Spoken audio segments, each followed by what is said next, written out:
mengenai hukum, pandangan fuqaha mengenai hukum perempuan haid menghafal Al-Quranul Karim. Ini penting karena Anda selaku mahasiswi punya kewajiban harus menyukseskan program tahfidzul Quran ya, sesuai dengan program masing-masing. Kita harapkan semua programnya 30 juz ya. Yang 5, yang 10, yang 15, 20 semua naik ke 30. Insyaallah ya. Baik. Ya. Sebagaimana kita maklumi ya, selaku imro'ah kita tiap bulan pasti didatangi oleh tamu yang tidak diundang. Mau tidak mau, suka atau tidak suka pasti tamu itu datang. Itulah bedanya antara muslim dan muslimah ya. Dengan demikian, ya, kalau kita selaku mahasiswi ya, yang punya program tahfidzul Quran ini mengikuti pandangan yang biasa dipakai di Indonesia, pandangan fikih Syafi'i, fikih Hanafi, fikih Hambali, maka Anda ketika sedang datang tamu tidak diundang, diharamkan melakukan tahfidzul Quran. Haram membaca Al-Quran. Haram menambah hafalan. Haram mengulangi hafalan. Haram memantapkan hafalan, ya kan? Haram apa lagi? Takrir, ya kan? Setor dan lain-lain. Tentu ini bagi Anda ya, selaku mahasiswi yang punya program tahfidz dan harus selesai cepat ya, bisa menjadi kendala untuk bisa cepat selesai. Benar nggak? Ya, karena paling nggak tiap bulan terpotong kurang lebih 1 minggu kan, 7 hari 7 malam Anda masih istirahat kan. Dengan demikian waktu itu Anda nggak bisa menghafal, nggak bisa menambah ya, nggak bisa mengulangi, nggak bisa apa namanya, sebentar ya.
Maaf ya, jadi karena di pesantren banyak masyarakat, banyak santri, banyak guru ya, jadi banyak gangguan ya. Baik, kita lanjutkan. Jadi ketika Anda sedang didatangi tamu yang tidak diundang tadi, tentu tidak bisa melakukan tahfidzul Quran, ya, baik menambah, memantapkan, kan, setor dan lain-lain. Dengan demikian ada kemungkinan karena terpotong tiap bulan, ya kurang lebih 1 minggu, ya bisa menghalangi Anda untuk bisa cepat selesai. Mungkin kawan yang sudah punya ya bekal banyak hafalannya bisa cepat selesai. Tapi Anda yang belum punya banyak ya bekalnya bisa ketinggalan kan? Padahal lulus tahfidz menjadi syarat untuk bisa wisuda. Dengan demikian ketika Anda lambat tahfidznya maka akan lambat juga wisuda. Benar nggak? Ya. Ketika Anda lambat wisuda maka ada kemungkinan besar Anda juga lambat untuk disandingkan dengan calonnya, ya, untuk dijadikan ratu sehari, kan? Ya. Ketika Anda terlambat menerima ijazah, Anda juga lambat menerima ijazah. Tolong jangan dinyalakan apa itu gangguan, ya. Tolong jangan dinyalakan.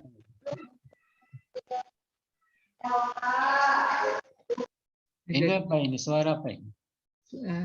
Sebentar Pak Kiai, saya kasih tahu ke Mbak Ifati biar di mute semuanya.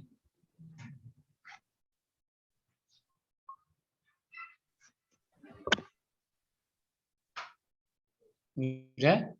Ya, iya Pak Kiai sambil jalan. Baik, ya. Jadi begitu, ya. Nah, dengan demikian masalah ini sangat penting buat Anda selaku mahasiswa yang punya program Tahfidzul Quran.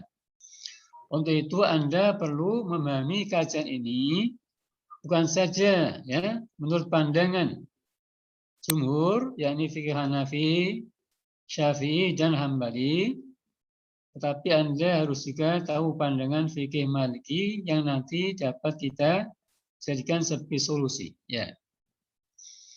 Nah, untuk itu mari kita ikuti penjelasannya. Ya.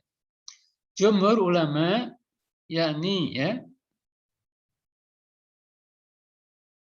kalangan Hanafi, Syafi'i, dan Hambali, atau fikih Hanafi, fikih Syafi'i, dan Hambali semua menyatakan bahwa bagi haid, ya, haram membaca Al-Quran Karim. Kalau haram membaca, ini haram menghafal, haram takrir, ya kan? Haram memantapkan takrir baikof, ya kan? Haram menyetor, haram mengajar, haram belajar, dan lain sebagainya. Nah, dengan demikian untuk Anda sekali lagi yang punya tugas tahfidzul Quran tentu akan menjadi kendala, kan? Nah, di sini Anda perlu nanti mengikuti pandang lain, mengetahui dulu, kan, tentu pandang lain bagaimana. Kenapa jumhur mengatakan hukumnya haram bagi haid membaca Al-Quran, termasuk menghafal, tentu, kan? Ya. Karena ada hadis Nabi yang menyatakan la yaqra'ul junubu wal haidu syai'an minal Quran. Saya ulangi lagi, la yaqra'ul junubu wal haidu syai'an minal Quran. Orang yang junub dan haid, ya, haram membaca Al-Quran. Untuk junub konsensus haram, karena waktunya pendek, bisa segera mandi. Tapi untuk haid, nah ini ada peluang. Jumhur mengatakan haram sama dengan junub tadi, kan? Tapi nanti mazhab Maliki mengatakan boleh, mubah. Nah, dengan demikian, ya, kalau Anda nanti ikut pandangan Maliki, Anda dalam kondisi haid bisa apa? Melakukan tahfidz, bisa menambah, bisa takbir, bisa setor, ya, bisa ngajar, dan lain sebagainya. Nah, yang perlu kita pahami adalah argumentasi masing-masing. Tadi jumhur argumentasi hadis Nabi. La yaqra'ul junubu wal haidu syai'an minal Qur'an. Orang yang junub, baik pria maupun perempuan, haid khusus perempuan, haram membaca Al-Quran. Haram membaca ayat Al-Quran. Berarti hadis ini, ya, nahi, larangan. Ya, di mana kaidahnya mengatakan an-nahyu yadullu ala tahrim, ya kan? Illa idza talat dalil ala ghairi. Nahi itu menunjukkan kepada hukum haram kecuali ada dalil yang membelokkannya dari selain haram. Nah, di hadis ini oleh jumhur difahami, ya, hadis ini nahi, larangan kita baca Al-Quran dalam kondisi sedang haid, ya kan? Tidak ada korina yang memalingkannya ke pengertian selain haram. Dengan demikian harus difahami bahwa larangannya larangan haram. Berarti kita dilarang, kita ini maksudnya haid ya, dilarang apa? Membaca Al-Quran, haram baca. Bahkan bukan saja haram baca Al-Quran, kan? Haram apa? Sholat, haram puasa, haram itikaf, nanti haram tawaf kalau dekat Masjidil Haram.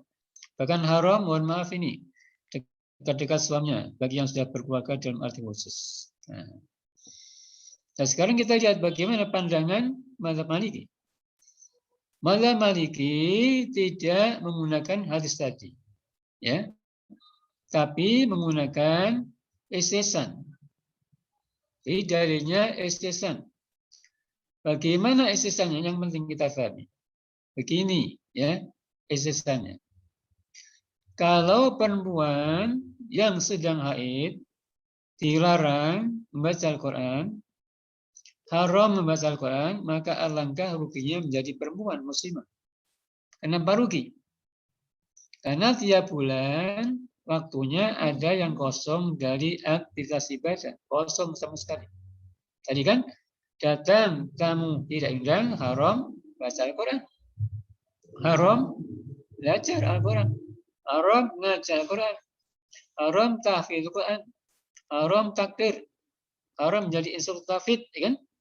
Haram sholat baik wajib maupun sunat, haram puasa baik wajib maupun sunat, haram iktikaf, haram tawaf nggak bisa juga kalau kita sedang berada di tanah suci, ya kan? Bahkan haram dekat-dekat sama suaminya dalam arti khusus. Nah, dengan demikian, ya, setiap bulan ada waktu yang kosong sama sekali dari aktivitas ibadah bagi muslimah. Nah, alangkah baiknya kalau gitu, alangkah baiknya ini pandangan Maliki. Alangkah baiknya kalau perempuan dalam kondisi haid dibenarkan membaca Al-Quran. Agar apa? Agar waktunya tidak kosong sama sekali, ya, dari aktivitas ibadah setiap bulannya. Artinya dia masih bisa beribadah sekalipun dalam kondisi tadi haid. Apa itu ibadahnya? Membaca Al-Quranul Karim. Nah, dengan demikian, ya, lewat cara berpikir semacam ini, Imam Malik, ya, dengan asabnya membenarkan perempuan yang haid ngapain? Tadi membaca Al-Quran, menghafal, kan? Nambah hafalan, takrir, setur, ngajar, dan lain-lain. Ya, kalau ini kita ikuti, maka bagi Anda ada solusi ketika ada tamu tidak diundang datang tiap bulannya, ya kan? Ya. Jadi Anda bisa langsung terus mengerjakan program ini. Bisa tahfidz, bisa takrib, bisa setor, dan lain sebagainya. Nah, dengan demikian Anda tidak akan ketinggalan, ya, untuk wisuda, untuk ujian. Kalau ujiannya wisuda nggak ketinggalan, insya Allah, ya, Anda juga tidak ketinggalan dalam yang satu ini apa? Tadi dijodohkan sama jodohnya oleh orang tuanya, ya kan? Ya, tapi kalau belum selesai dari ini kan, ya, orang tuanya mikir-mikir menjodohin kan? Calonnya juga mikir-mikir karena belum sarjana kan?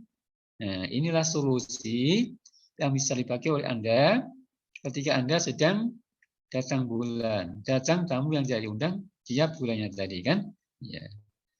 Kita ikuti pandangan Imam Malik yang dasarnya istisna. Dan kalau kita dan kalau kita teliti, ya, ini nanti ada titik temunya dengan pandangan jumhur. Jumhur termasuk Syafi'i mengatakan perempuan yang sedang haid boleh baca Al-Quran dengan niat zikir. Ya, boleh baca ayat Al-Quran dengan niat zikir. Jadi ketika Anda misalnya mau makan Bismillahirrahmanirrahim, niat zikir, boleh. Kalau niatnya baca ayat, haram. Anda habis masih kuliah atau habis belajar baca Alhamdulillahirabbil alamin, niatnya zikir, boleh. Niatnya baca ayat Fatihah haram, dosa. Anda kena musibah. Inna lillahi wa inna ilaihi raji'un. Boleh dengan niat zikir. Tapi kalau niatnya baca ayat haram. Artinya bagaimanapun ada titik temu juga dengan pandangan jumhur yang mengatakan bahwa kalau ayat itu dibaca, niatnya sebagai zikir, maka juga boleh mubah. Berarti ada titik temu dengan pandangan Maliki yang mengatakan mubah bagi haid tadi membaca Al-Quran dalam arti lebih luas lagi ya. Dan nanti ada titik temu juga dengan pandangan ba'dul Malikiyah, ba'dul Hanabilah, ba'dul Hanabilah dan ba'dul Syafi'iyah. Ya, saya ulangi lagi. Pandangan Malik tadi nanti ada titik temu juga dengan pandangan ba'dul Syafi'iyah dan ba'dul Hanabilah, yang mengatakan bahwa untuk tujuan belajar dan ngajar, ya, perempuan yang haid boleh juga membaca Al-Quran. Bisa begini, Anda ini lagi belajar ngaji, ya kan? Kalau tiap datang bulan berhenti ngajinya lama, nggak bisa, lupa. Anda juga lagi jadi guru Al-Quran, sedang ngajar. Kalau tiap datang tamu Anda tidak mengajar, muridnya juga lama bisa, lupa juga kan? Nah, dengan demikian tadi ada solusi juga. Jadi pandangan ba'dul Hanabilah, ba'dul Syafi'iyah yang mengatakan untuk tujuan belajar dan mengajar, perempuan yang sedang haid juga diperbolehkan apa? Membaca Al-Quran. Nah, berarti ya pandangan Malik CS ya dengan asapnya yang membenarkan haid batal itu ada titik temu juga ya dengan pandangan mazhab lain dalam kasus-kasus tertentu. Artinya tidak mutlak. Ya. Oke. Pertanyaan. Anda ini kan pengikut Syafi'i, katanya kan? Ya. Mau pindah ke Malik dalam masalah tadi, ya kan? Anda Syafi'i, ya, pengikut Syafi'i yang menyatakan tadi kan haram ketika haid baca Al-Quran. Gimana boleh enggak? Kemudian pindah ke mazhab Maliki. Anda sudah tahu penjelasan dari saya ini, bukan ngabur kan? Sudah ngaji, sudah kuliah. Kalau saya belum ngaji, belum kuliah, boleh enggak? Nah ini akan kita kaji supaya Anda punya pandangan yang luas, ya kan? Boleh enggak seseorang itu pindah mazhab? Ataukah seseorang harus terikat dengan mazhab tertentu? Kalau dibalik, apakah seseorang itu harus terikat dengan mazhab tertentu ataukah boleh pindah ke yang lain, baik sebagian maupun keseluruhan? Nah ini akan kita jelaskan supaya Anda punya pandangan. Ya. Karena untuk mengikuti pandangan mazhab lain harus ada ilmunya kan. Nah mesti Pak tahu dulu bagaimana pandang ulama fikih tentang masalah ini kan. Jangan asal-asal aja kan. Ya, tadi sudah kasih tahu kan. Malik mengatakan ketika haid boleh membaca Al-Quran, berarti boleh tafid, boleh takrir, boleh sotor dan lain-lain. Ada argumentasinya, ada esesan. Nah, sekarang gimana pertanyaan? Boleh nggak Anda yang katanya selama ini ke mazhab Maliki, boleh nggak? Di sini ada 3 pendapat tentang masalah boleh tidaknya seseorang pindah ke mazhab lain, baik sebagian maupun ya keseluruhan, ya itu ulama fikih berbeda pendapat. Ada 3 pendapat. Anda mesti paham. Pertama, pendapatnya Imam Al-Qaffal. Ini dari mazhab Syafi'i. Sama pandangan Imam Qaffal dari mazhab Syafi'i. Mengatakan begini pendapatnya. Seseorang, artinya muslim, wajib terikat dengan mazhab tertentu. Masih milih. Kemudian terikat dengan mazhab tertentu. Misalnya begini, Anda milih Syafi'i, atau milih Hanafi, atau Maliki, atau Hambali. Dipilih dulu. Dan wajib terikat dengan mazhab yang dipilihnya itu. Kalau sudah dipilih, wajib terikat. Tidak boleh pindah ke mazhab yang lain. Berarti Anda sebagai pengikut Syafi'i nggak bisa pindah ke misalnya Hanafi atau Maliki atau Hambali. balikannya. Balikannya ikut Hanafi, ya nggak bisa pindah ke Syafi'i, Maliki dan lain-lain. Kenapa begitu? Alasannya ya, kita ini namanya muqallid ya. Karena muqallid itu sama dengan mujtahid. Jadi kita yang ikut mujtahid itu namanya muqallid. Nah, muqallid ini menurut Imam Al-Qafal disamakan statusnya dengan mujtahid. Dalam hal apa? Dalam hal tadi mesti terikat dengan mazhabnya yang sudah dipilih. Begini prinsipnya, kaidahnya. Mujtahid itu kalau sudah ijtihad wajib mengamalkan hasil ijtihadnya. Tidak boleh pindah ke hasil ijtihad yang lain. Misalnya Imam Syafi'i berijtihad, maka wajib mengamalkan hasil ijtihadnya. Nggak boleh pindah ke selain mazhabnya. Nah, muqallid gitu juga disamakan dengan mujtahid. Ketika muqallid sudah milih satu mazhab, maka dia terikat dengan mazhab itu, tidak boleh pindah ke mazhab yang lain. Syafi'i ya Syafi'i terus, Hanafi terus, ya. Kemudian Maliki terus, Hambali terus begitu. Ya, pendapat ini lemah, tidak kuat, ya. Pendapat ini pendapat sempit, lemah dan tidak kuat, ya. Kalau kita ikuti, kita pusing. Artinya ribet, ya. Susah ibadahnya. Sekarang sudah banyak tidak dipakai. Dulu orang NU banyak pakai pendapat Imam Qarafi ini. Qafal ini. Ya, dulu orang NU banyak yang mengikuti pendapat Imam Qafal ini. Sekarang banyak ditinggal, nggak dipakai. Kenapa? Repot, sempit. Kasih contoh ini. Kita mau umroh atau ibadah haji, naik pesawat. Datang waktu sholat, dengan mau wudhu nggak bisa. Ya. Airnya bukan disiapkan untuk wudhu, ya. Untuk pembersih kloset doang, kan? Itu pun terbatas, ya kan? Kalau orang saat wudhu semua bisa meledak pesawat. Kalau nggak ada air gimana? Tayamum nggak mungkin. Tayamum yang juaria jangan nampakkan foto, wajahnya tampilkan. Ya. Di sisi yang belum dibuka, kameranya dibuka. Jangan tampilkan wajah fotonya ya. Ya, kembali lagi. Tidak mungkin pesawat bawa debu dari kampung, dari tanah, dari rumah, ditantang di kantong plastik misalnya. Repot, kan? Nanti ngotori mesra semuanya. Kacau juga penerbangan, mengganggu juga. Artinya mau wudhu tidak ada air. Tayamum tidak ada debu. Nggak mungkin. Kita bawa dari darat, dari rumah, kan? Ya. Lalu apa? Gimana tayamumnya? Bahwa kita harus sholat, ya kan? Saudara Maya Usmayanti dibuka kameranya. Semua yang masih tutup dibuka. Ini Khairul Nisa, Sayyidatul Latifah. Ya. Dibuka kameranya, videonya. Jangan tersembunyi.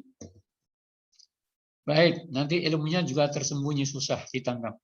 Karena tidak kelihatan wajahnya. Baik, kita lanjutkan. Jadi nggak mungkin. Lalu gimana? Anda nggak bisa wudhu, nggak bisa tayamum. Gimana jalan keluarnya? Anda ngikuti fikih Auza'i. Ya. Menurut fikih Auza'i, kita boleh tayamum, jangan cengar-cengir kuliah ya, jelek, ganggu dosanya. Ikuti yang bagus kuliahnya.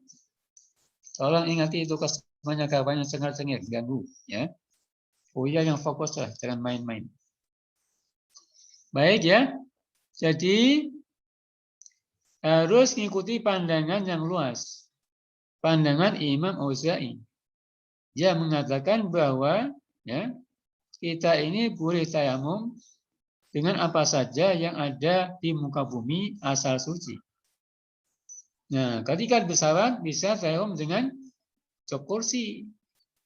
dengan pakaian kita, dengan mukena kita, dengan jilbab kita, dengan sajadah dan lain-lain, dengan dinding pesawat dan lain-lain. Nah, kita sudah pindah itu kan. Orang NO sudah begitu yang dilakukan. Karena nggak mungkin bertahan dengan pandangan iman wafat yang sempit tadi. Contoh lain, Anda ini saya kira banyak yang punya ATM. Banyak yang punya kartu kredit. Kalau Anda ikut ke Syafi'i, itu nggak sah transaksinya. Tapi Anda punya, gimana itu? Anda sejatinya sudah pindah ke mazhab lain, mazhab Maliki dan Hanafi, yang mengatakan sah. Nah, dengan demikian, tidak mungkin kita bertahan dengan pendapat yang sempit yang ditokoi oleh Imam Al-Qaffal tadi, yang mengatakan bahwa kita harus terikat dengan mazhab tertentu, nggak boleh pindah kepada mazhab yang lain. Itu nggak mungkin sekarang, ya, karena dunia sudah begitu maju, ya kan? Ya, nggak mungkin. Baik, contohnya banyak. Anda itu waktu di kampung, ya, suka ngakalin adiknya. Beli apa-apa yang sifatnya ringan, nyuruh adiknya belanja kan, ke warung, kemana, toko kan, ya, Anda malas beli kan, misalnya begitu, nyuruh adiknya yang belum dewasa. Nah, Anda ikut fikih Syafi'i itu jualnya nggak sah, belanjanya nggak sah karena belum dewasa. Ya. Berarti Anda ini sejatinya sudah pindah mazhab. Mengikuti siapa? Mengikuti pandangan Imam Malik dan Imam Abu Hanifah. Imam Abu Hanifah. Anda sejatinya sudah pindah mazhab, ya, ke mazhab Hanafi dan Maliki tanpa disadari. Ya, contohnya banyak. Contoh lain. Kalau Anda menikah, perlu wali dan 2 orang saksi. 2 orang saksi harus adil. Kalau nggak adil nggak sah. Yang adil itu, kalau Anda ikut, ya, pandangan Imam Syafi'i berat. Kenapa berat? Karena adil itu, ya, kriterianya adalah dia tidak pernah melakukan sesuatu yang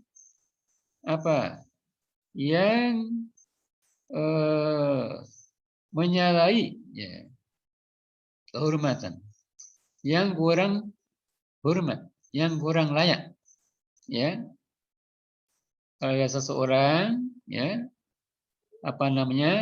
tidak bisa menjaga muru'ah, ya, misalnya apa? Misalnya makan sambil jalan di jalan, misalnya jajan di pinggir jalan, misalnya, ya, lari pagi pakai celana pendek, namanya pilihan kan, ya, di atas lutut. Nah, itu namanya tidak menjaga muru'ah. Orang kayak begini ini oleh Imam Syafi'i sudah dinilai tidak adil.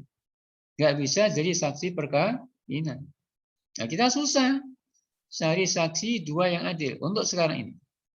Kalau tidak pindah ke pandangan mazhab lain. Ya, untung ada pandangan mazhab lain yang mengatakan bahwa adil itu ada yang penting dia nggak pernah mengerjakan dosa besar dan tidak selalu mengerjakan dosa kecil. Nah, kalau ini, ya, batasannya masih banyak orangnya. Tapi kalau kita ikut pandangan Syafi'i tadi, sulit mencarinya kan. Nah, dengan demikian Anda sudah pindah sejatinya ke mazhab lain, tetapi gimana? Anda belum menyadarinya karena belum pernah kuliah di IKI, ya, belum pernah ngaji dan lain sebagainya. Nah, ini perlu kita pahami. Oke, itu baru pendapat pertama, ya. Pendapat kedua, ya, ini pendapat Imam Al-Qarrafi dari mazhab Maliki. Tolong kuliah jangan main-main, buka tutup, ini iseng aja kerjanya. Mohon maaf, ya, saya ini dosanya bawel kan, ada yang nggak beres langsung ditegur oleh dosen. Kuliah yang fokus, yang serius, jangan buka tutup kameranya, kan? Jangan suka iseng. Kalau diingatin sekali, laksanakan. Ini banyak yang tidak dibuka kameranya, ya. Anda kuliah, jangan nggak kuliah nih, kan? Tapi hanya dibuka laptopnya doang, Anda pergi, kan? Ya, ini nggak beres ini, kan?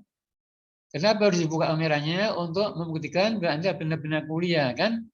Bukan hanya buka kamera doang, ya kan? Bukan hanya buka laptop saja. Bukan hanya buka laptop doang, kan? Ya.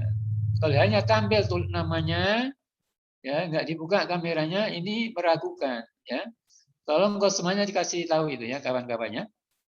Yang tidak menampilkan ya, wajahnya tolong diabsen saja, anggap A saja. Tidak ada izin, kan? Ini sudah disampaikan waktu ya pertama kita kuliah, ya kan? Tentang aturan-aturan perkuliahan. Ya, jangan suka iseng. Jangan tutup kameranya. Jangan menampilkan foto. Jangan menampilkan gambar. Jangan suka iseng sambil cengar-cengir, kan? Itu sudah semua sampaikan, tapi Anda masih tidak mau. Ini Fanny. Ngapain Anda tampilkan wajah Anda? Belum mandi. Tahuan, kan? Ya. Tolong, ya. Tolong. Kuliah yang serius kenapa sih? Kuliah kok iseng begitu, buka tutup. Ya. Tolong ini, dosen lain perhatikan juga itu. Yang kayak gini jangan ditolerir, di absen saja, dibikin A saja. Yang buka, yang tidak buka kameranya dianggap A. Ya, tolong kalau semuanya dicatat. Karena sudah dikasih dari awal perkuliahan ada aturan-aturan yang mesti penuhi, kan? Ya, mesti fokus, ya kan? Mesti serius, buka kameranya, jangan iseng, ya kan? Mengambilkan foto, gambar, ya kan? Ya, tapi Anda masih banyak yang bandel, maaf, ya kan? Saya orangnya bawel, ya kan? Kalau nggak beres langsung ditegur, ya kan? Ya. Ini Dinda nih, Adelia, kenapa kamu menampilkan tuh namanya dua ngapain, kan? Ganggu, tahu? Kan? Ganggu perkuliahan. Ganggu perkuliahan kalau Anda seperti itu. Ya. Baik, kita lanjutkan. Kalau kuliah sekali lagi yang serius, yang fokus. Kalau malas nggak usah kuliah. Ya. Kalau ogah-ogahan nggak usah kuliah, ya kan? Itu, ya kan? Percuma Anda kuliah tapi nggak fokus, ya kan? Nggak serius, ya kan? Masih iseng aja kerjaannya. Ngapain, ya kan? Kayak anak-anak saya. Anda dari rasa semua. Anda itu masih iki, harus malu sama Al-Quran, ya kan? Jangan sama dengan masih lain ya, yang tidak punya aturan. Baik, kita lanjutkan. Nah, tolong oleh dosennya diperhatikan yang ini, jangan dibiarkan, jangan ditolerir. Ya, yang bandel kasih A saja udah beres. Kita lanjutkan ya. Kedua pendapat Imam Al-Qarrafi dari mazhab Maliki. Tadi pertama dari mazhab Syafi'i ya. Kedua ini dari mazhab Maliki. Pendapat kedua masih sempit juga, tapi agak lumayan maju. Pendapat orang pindah mazhab, ya, tetapi tidak boleh terjadi dalam satu masalah di mana dua imam, artinya imam yang pertama dan imam yang kedua sama-sama menganggap batal atau tidak sah. Ya, seseorang boleh pindah mazhab, berarti boleh bertalfik, tapi dengan catatan dan ketentuan ya, tidak terjadi dalam satu masalah di mana dua imam itu hanya imam pertama yang tadi diikuti dan imam sekarang yang diikuti, dua imam. Di mana kedua imam, yakni imam pertama yang tadi diikuti dan imam sekarang yang sedang diikuti, tidak sama-sama mengatakan batal atau tidak sah.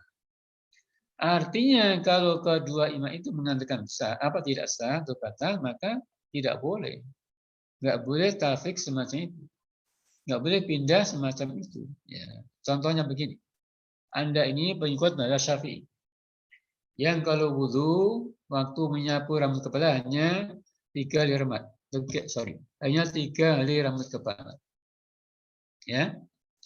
Di Anda itu pengikut mazhab Syafi'i yang kalau wudhu, ya, waktu menyapu rambut kepala tidak seluruhnya, tidak seperempat, tapi hanya kurang lebih sebagian, minimal 3.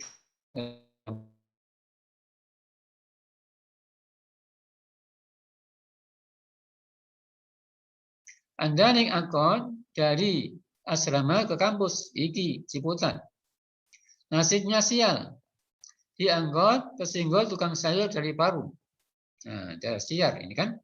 Kalau kesenggol pemuda ganteng mendingan. Ya, Anda naik angkot kesenggol tukang sayur yang bau dari parung sana. Batal nggak wudunya? Batal nggak wudunya? Batal, karena Anda singgulan dengan lawan jenis, ya kan? Setelah sentuhan kulit dengan lawan jenis, ya kan? Batal. Awala mastumun nisa ayatnya kan? Ya, batal. Nah, Anda pernah ngaji ini? Ngaji di IKI kuliah tentang masalah fikih, tentang fikih perbandingan. Tahu kalau mazhab apa? Maliki mengatakan, sorry. Mazhab Hanafi mengatakan sentuhan kulit dengan lawan jenis tidak membatalkan wudu. Ya, hanya sama. Awla masun nisa. Tadi fikih Syafi'i mengatakan batal karena memaknai awla masun nisa dengan mubasyarah jildiyah, sentuhan kulit. Sementara fikih Hanafi ya mengartikan ayat tadi dengan mubasyarah jinsiyah, hubungan suami istri. Jadi yang membatalkan itu kalau hubungan suami istri. Sentuhan kulit tidak batal. Akhirnya Anda pindah ke mazhab Hanafi yang mengatakan tidak batal. Boleh nggak itu? Boleh.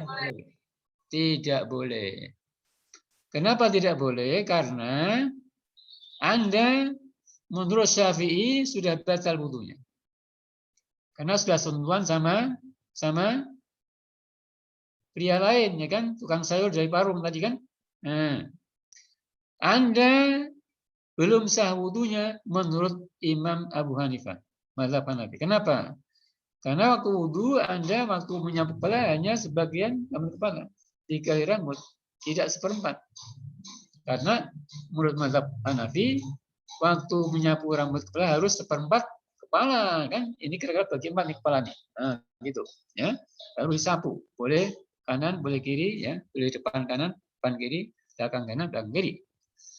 Jadi Anda dalam kondisi semacam itu sejatinya ya wudunya pertama belum sah.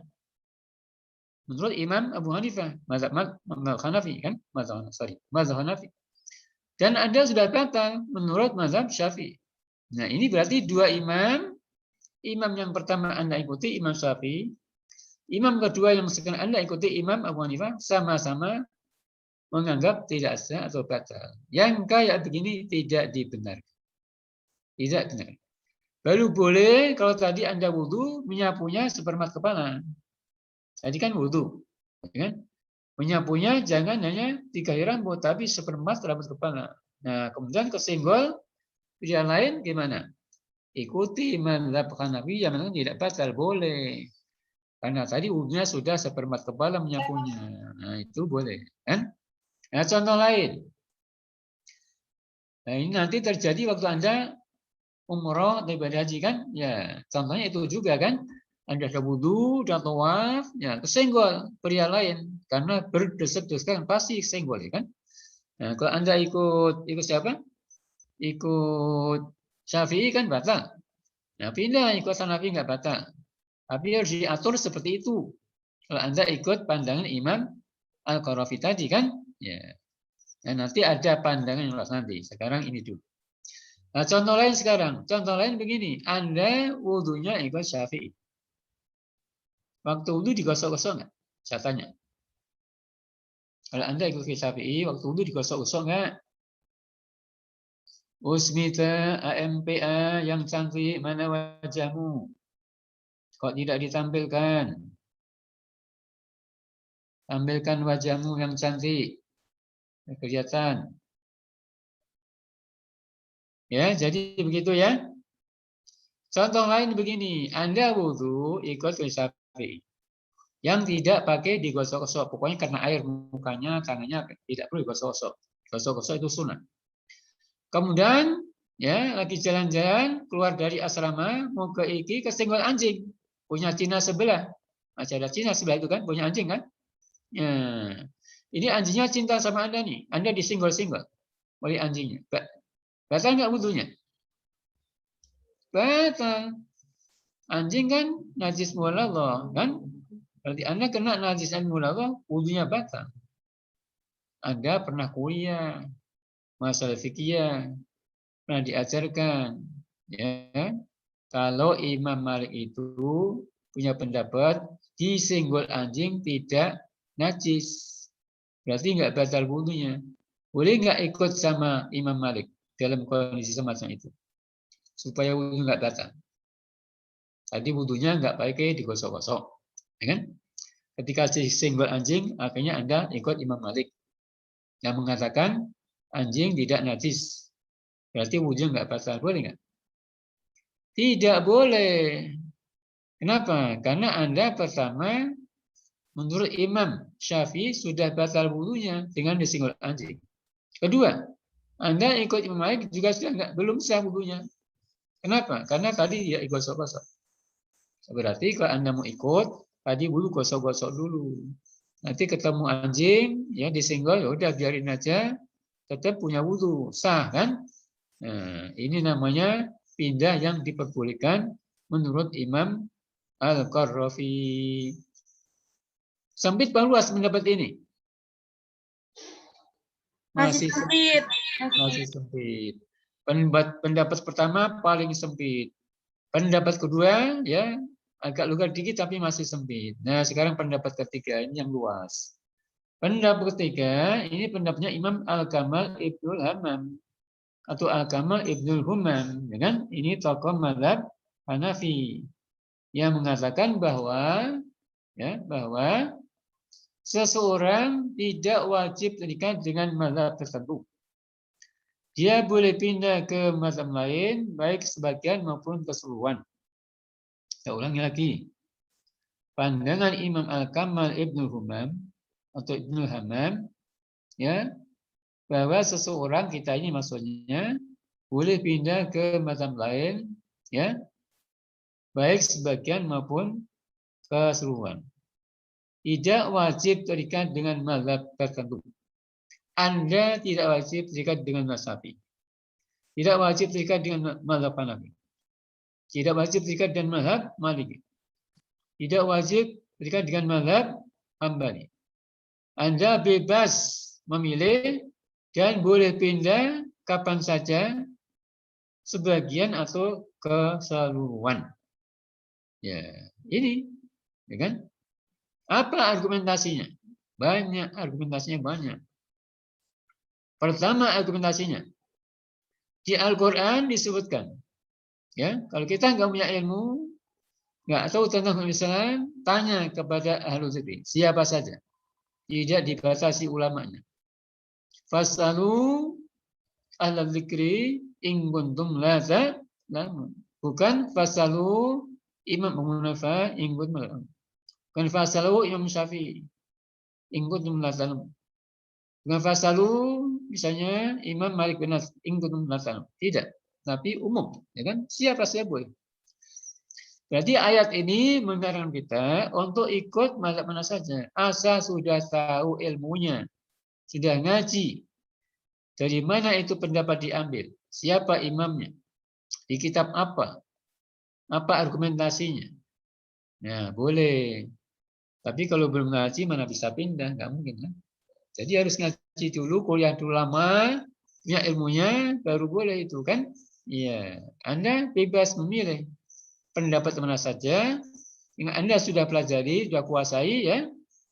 Lewat tadi kuliah, lewat ngaji, itu dibenarkan. Karena tidak ada ayat, tidak ada hadis yang mewajibkan kita terikat dengan mazhab tertentu. Tidak ada ayat, tidak ada hadis yang melarang kita, ya, pindah ke mazhab yang lain. Justru ada kebalikannya, ya, nyuruh kita sebanyak gurunya, banyak ulamanya, agar luas ilmunya, begitu. Sisi lain, praktek sahabat. Sahabat itu ternyata ada yang senior, ada yang junior. Mahasiswi gitu kan, ada mahasiswa yang senior, ada yang junior. Ya, sahabat ada yang senior, ada yang junior. Nah, sahabat yang junior biasanya ngikuti sahabat yang senior. Ya. Tapi boleh juga sahabat yang junior ikut yang junior. Ya. Ada dalam usul fikih sebutkan, ya. Apa? Ya juzu alaina ittiba'ul mafdhul. Kita boleh ikuti ulama yang junior sekalipun ada yang fadil yang senior. Nah, sahabat Nabi begitu. Ya. Biasanya ketika ada masalah kan mereka ada yang senior, ada yang junior, ada yang ulama, ibad, ada yang biasa, ada yang awam juga itu kan. Nah, biasanya yang ulama biasa, yang awam tanya yang senior juga sama yang junior.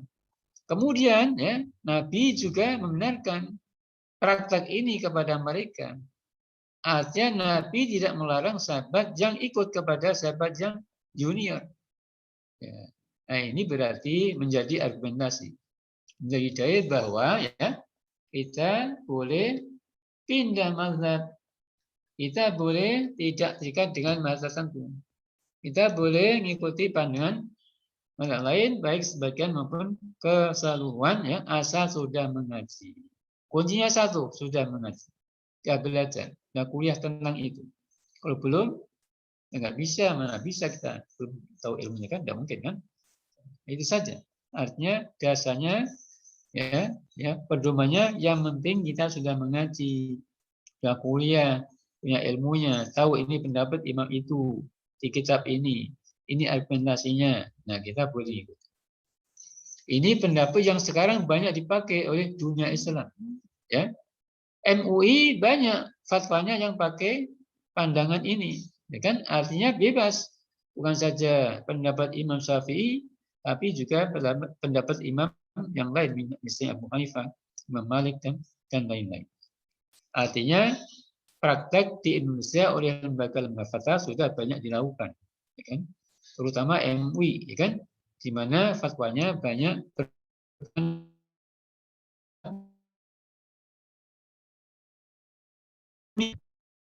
Anda nanti kalau jadi dosen terbang akan mengalami ini, ya kan? Anda kan dosen terbang dari Jakarta ke Malaysia, ke Thailand, bahkan ke Eropa, ke Australia, ke Amerika. Nah, kalau Anda tidak ikut pandang luas, Anda sulit.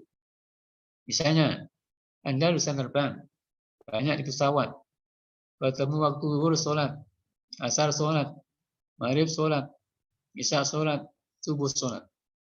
Kalau subuh nggak mungkin.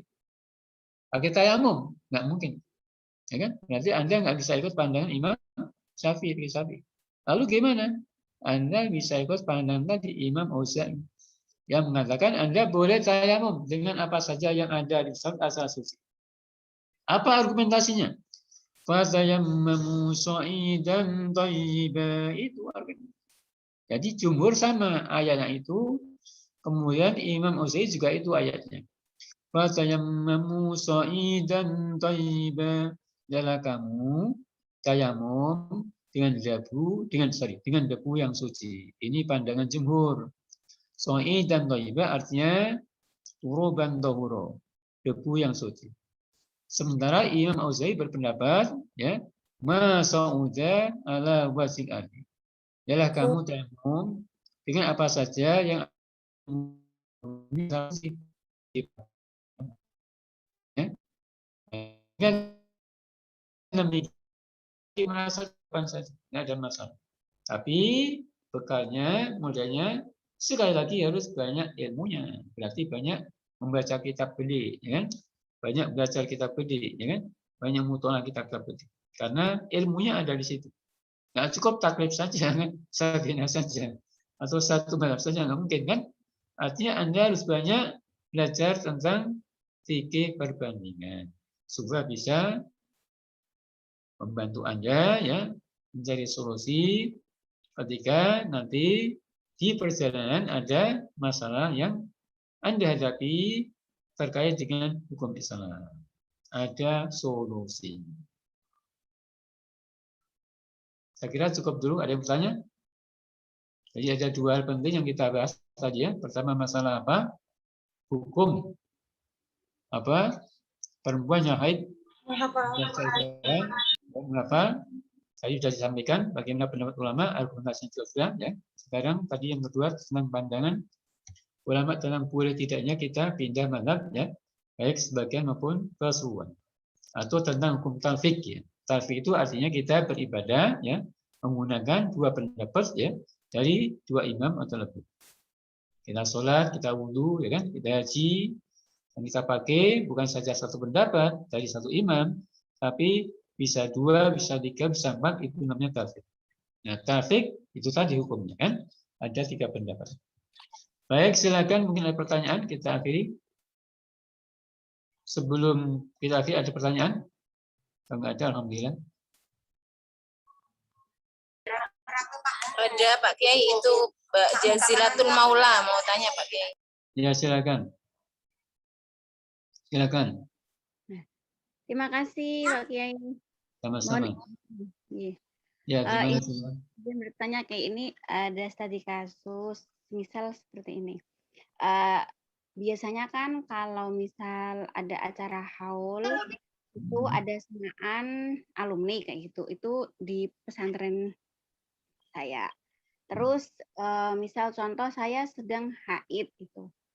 Terus tapi saya mau ikut semaan karena sudah tahu apa tadi yang disampaikan sama kayak ilmunya gitu kan.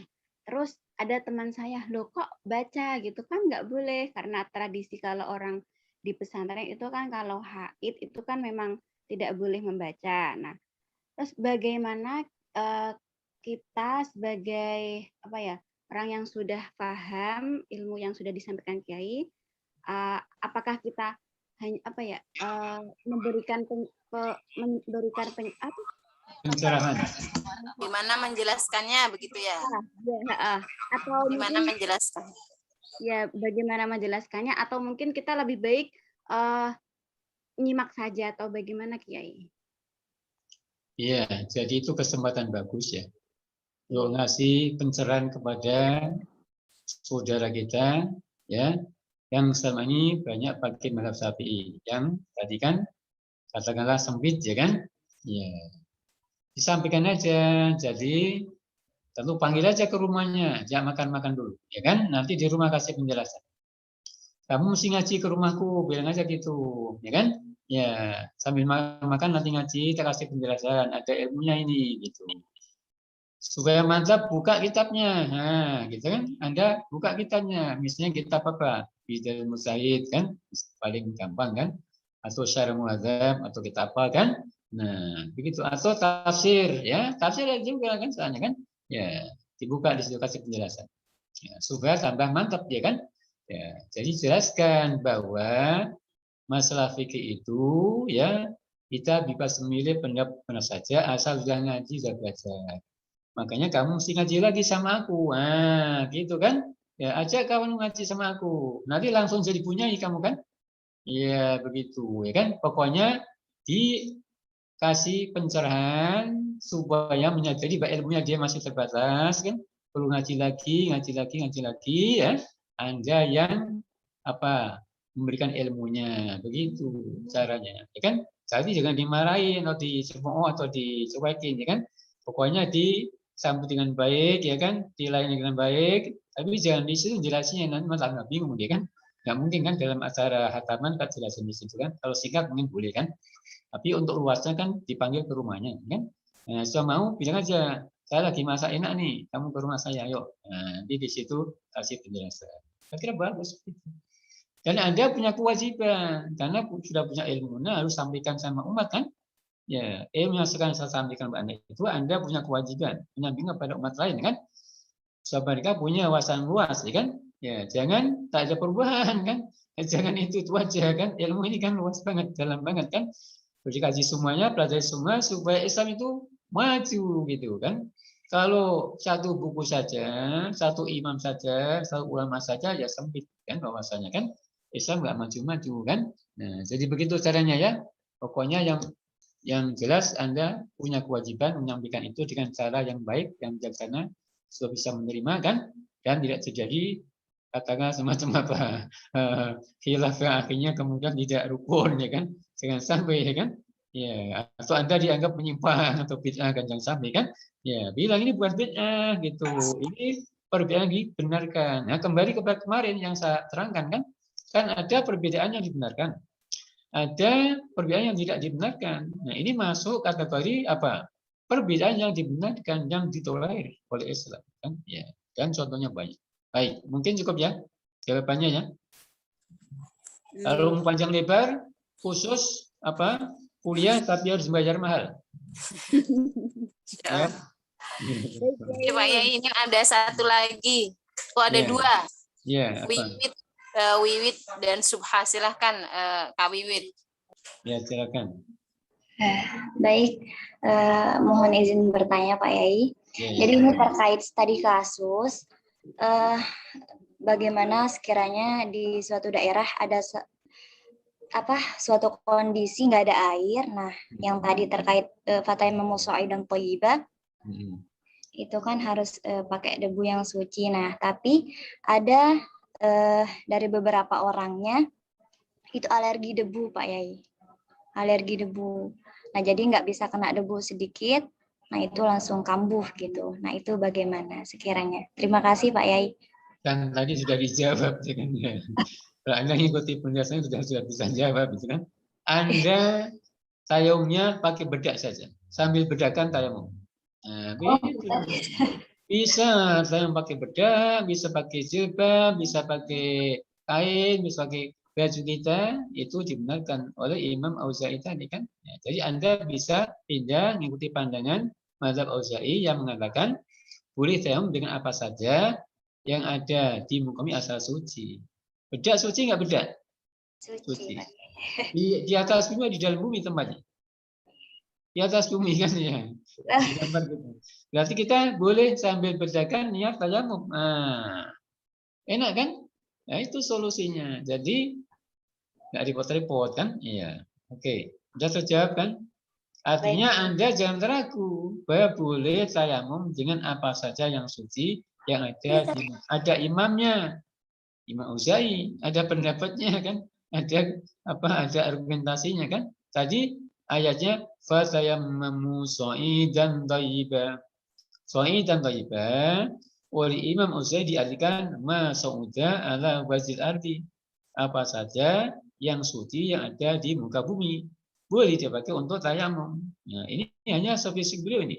Imam Abu Hanifah nggak bisa, Imam Malik nggak bisa, Imam Syafi'i nggak bisa, Imam Ibnu Hanbal nggak bisa, hanya beliau yang bisa. Nah, begitu ya, jangan ragu ya. Nah, jadi begini. Nanti Anda perlu punya jodoh yang alim, yang alama. Jangan Anda ketemu jodoh yang safi kolot. Nah, bahaya nih, berantem terus nanti di rumah. Ya enggak? Ya. Anda mesti cari jodoh yang doktor, tamatan Azhar, yang menguasai fikih perbandingan. Supaya nanti Anda enak, ya kan? Kalau enggak nanti Anda di rumah berantem terus. Anda taruhannya misalnya 36 ikut Malik. Suami Anda hanya 8. Berantem lagi, enggak jadi taruhnya malah berantem, ya kan? Anda ikut jumhur. Anda ikut jumhur yang mengatakan apa? Mengatakan senggolan batal, ya kan? Ya, sementara suami Anda ikut Hanafi. Ia mengatakan senggolan tidak batal. Ya, berantem enggak? Berantem. Makanya Anda perlu punya suami yang alama. Di samping Anda juga alama gitu, ya kan? Di Anda dokter, ilmunya mumpuni, suaminya dokter juga mumpuni, supaya nanti enak gitu ya. Enak. Itu ya. Baik. Baik Pak Yai, terima kasih banyak Pak Yai. Sama-sama. Ada lagi siapa? Satu lagi Pak Yai, Subha. Silahkan Subha. Ya, silakan. Izin bertanya Pak Kiai.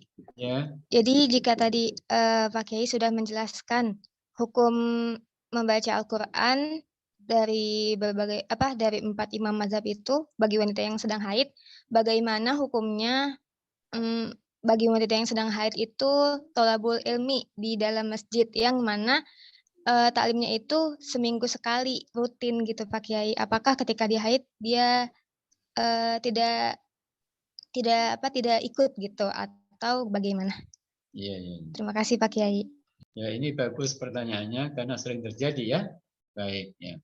Kan sering ada maulidan ya, misalnya buku kan, di masjid.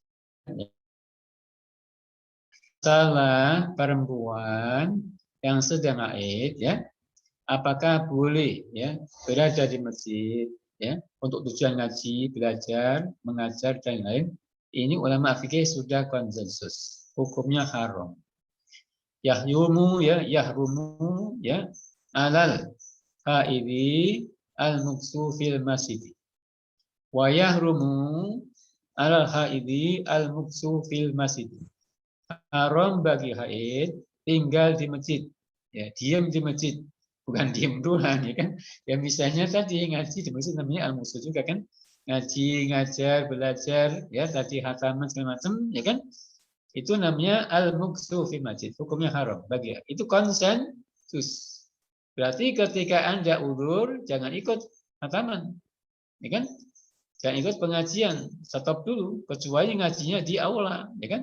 Atau di musola. Nah ini masih ada tempat khusus pengajian ibu-ibu, jangan di masjid, di masjid taklim, di aula. Itu yang penting supaya apa namanya? Nanti ketika ada yang udzur bisa masuk. Kalau di masjid yang udzur tadi haram masuk ikut ngaji. Bahkan ya diam saja haram, apalagi ada aktivitas mengaji segala macam kan, ya haram ya. Ini sudah konsensus, artinya mazhab Maliki, mazhab Syafi'i, mazhab Hambali, ya, Dohiri semua mengatakan bahwa perempuan yang haid haram berada di masjid. Untuk itu harus kita jaga, jangan kan? Ya. Lalu gimana? Ya nunggu suci. Makanya tadi yang bagus ada aula, ada majelis taklim supaya tetap kontinu ngajinya atau belajarnya atau ngajarnya. Begitu ya? Oke. Ya, terima kasih Pak Kiai. Sama-sama. Sudah selesai cukup? Izin Kiai. Ya. Masih tadi yang pertanyaan pertama dengan jazilatul mauliyah. Jika memilih antara opsi yang tadi kan tentang ikut ngaji atau tidak karena untuk menghindari persangkaan suudzon dari teman-teman, itu baiknya kita tetap berpegang teguh, aku tetap ikut ngaji atau mungkin nyimak saja. Gitu. Ini yang mana ini maksudnya? Yang masalah yang mana ini? Yang tadi pertama apa? Ketika di pesantren itu.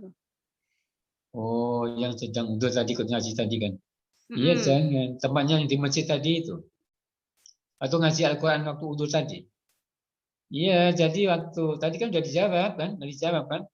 Ketika ada simak Al-Quran, Anda udzur kan? Boleh ikut mazhab siapa tadi?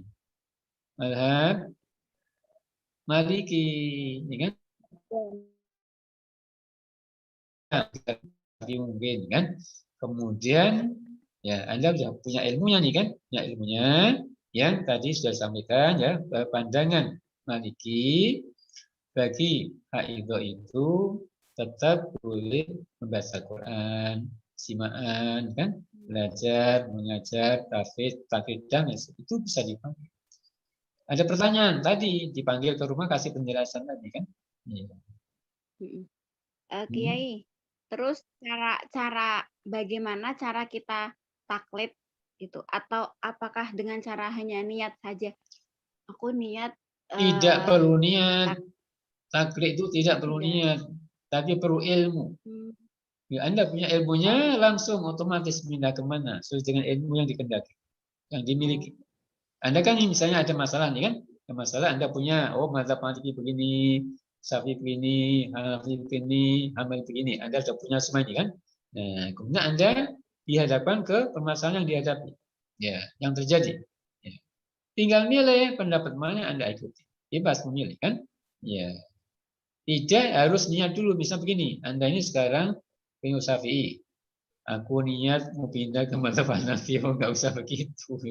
Allah Maha tahu. Jadi pindahnya itu otomatis dengan ilmu yang kita miliki, ya kan? Ya, dengan ilmu yang kita miliki. Kalau nggak punya ilmu bisa pindah nggak? Oh, nggak punya ilmu nggak bisa pindah, ya kan? Ya, maka harus berilmu dulu, berilmu. Dan fikih itu ini terakhir ya. Dan fikih itu kalau kita ikut pandangan Imam Asy-Sya'rani, ya, Dalam kitabnya Al-Mizan Al-Kubra dikatakan, fikih itu ada yang mukhafaf, ada yang ringan, ada yang musyaddad, ada yang berat. Yang berat itu untuk konsumsi kalangan elit. Bukan elit di bidang fulus atau jabatan, tapi elit di bidang ilmiah dan keimanan, ketakwaan. Fikih yang berat itu untuk konsumsi kalangan elit, khawas. Elit di bidang apa? Ilmiah dan ketakwaan maksudnya.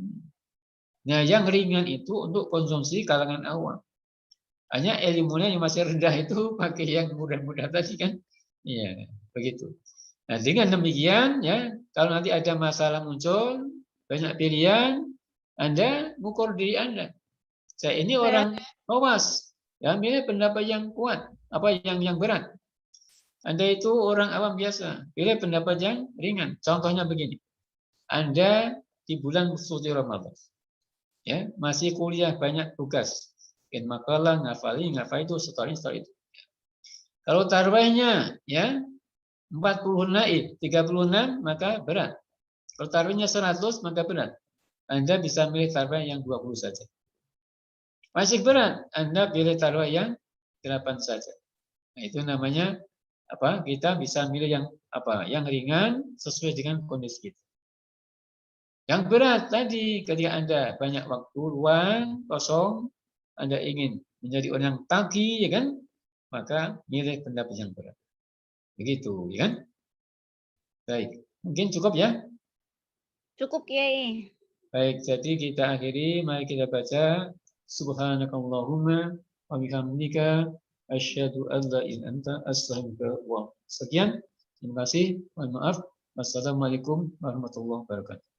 Waalaikumsalam warahmatullahi Iya, sebentar. wabarakatuh. Saya mau ngasih tahu dulu sebentar. Jadi Kamis depan tanggal berapa itu?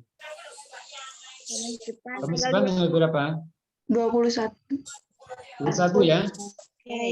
Hari ini mestinya yang ngajar ya Ustazah Dr. Putri sama Ibu Dr. Anda Nurisa, tapi karena lagi ada kesibukan, maka saya akan menggantikan. Nah, Kamis depan sebagai gantinya nanti yang ngajar adalah Ustazah Putri sama Ustazah Nurisa. Berarti Ustazah Ifati sama Utari besok berikutnya ya, Kamis berikutnya gitu ya. Insyaallah. Ya, tolong diingatkan. Tolong disampaikan, bahwa ini sudah disampaikan ya oleh saya ke semua mahasiswi. Kamis depan tanggal 21 yang ngajar adalah Ustazah Putri sama Ustazah Nur Isa ya. Nah, berikutnya nanti Ustazah Ifati sama Ustazah Utari. Baik ya. Ya. Insyaallah. Syukran jazilan. Kesimpang siuran lagi kan supaya saya tenang-tenang aja di rumah gitu. Baik ya. Baik, makasih banyak. Assalamualaikum warahmatullahi wabarakatuh.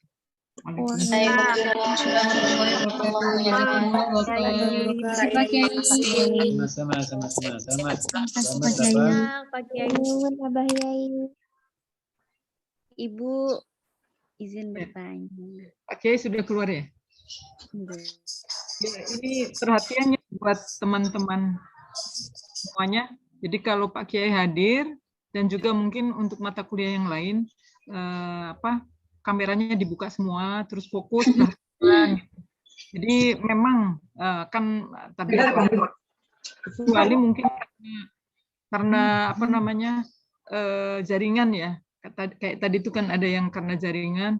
Nah, nggak apa-apa kalau yang karena jaringan boleh dicet di situ gitu. Ini menurut saya supaya tidak mengundang emosi bagi yang ngajar gitu ya.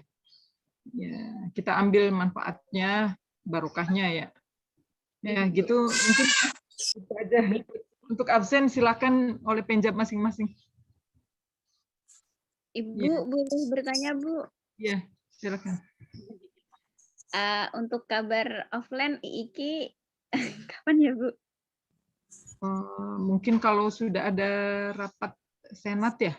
Karena ini kan belum ada rapat lagi. Kemudian masih ada aturan belum 100% untuk offline. PPKM ya. Iya, masih karena ternyata kan ketika dibuka offline sip-sipan gitu ya, bergiliran sekian persen gitu kan yang hadir di tempat-tempat sekolah itu ternyata menimbulkan itu lagi, menimbulkan yang positif ada lagi gitu. Jadi karena mereka tidak menjaga prokesnya, mestinya meskipun sudah offline tetap menjaga prokes. Tapi ya itu namanya anak sekolah ya. Ketika sekolah mereka nongkrong dengan teman-temannya, ya artinya ketika pulang ya terkena gitu. Ya gitu. Jadi nanti insya Allah kalau misalnya sudah ada informasi terbaru ya akan kita beritahukan ke teman-teman. Tapi untuk saat ini masih belum ya. IIKI masih mengikuti apa kata pemerintah yang terbaik gitu. Baik Ibu. Ya, oke itu ya. Ya sama-sama jazilatul maulia. Alhamdulillah. Terus Ibu. Kalian sehat semua kan ya? Sehat Bu. Ya, jadi sedikit perlu saya sampaikan kalau Pak Kiai Munif itu memang alim ya, alim warok dan apa ilmunya banyak, tidak bertele-tele gitu. Jadi kita tuh ngalap berkah gitu ke beliau. Ya, ya. Jadi kita dengarkan ya apa yang dia inginkan. Insya Allah ilmunya akan melekat dan kita bisa insya Allah ya. Karena saya banyak sekali mendapatkan ilmu dari beliau dari S1 sampai S3. Dapat terus ya, meskipun S3-nya belum selesai nih, masih akhir penyelesaian. Ya, mungkin itu ya, Mbak. Ini Bu Utari, Bu Ifati. Mungkin ya barangkali ya, ya, barangkali mau ngasih masukan ke teman-teman mahasiswi gitu ya. Sudah cukup dari Bu Nuriza. Baik. Bu Ifati bagaimana? Sudah cukup Ibu. Cukup. Kita izin live ya, karena mungkin ya baik sama ya Ibu kita punya tugas yang lain. Baik, terima kasih. Assalamualaikum warahmatullahi wabarakatuh. Waalaikumsalam warahmatullahi wabarakatuh. Terima kasih Bu. Sehat semuanya. Terima kasih Bim.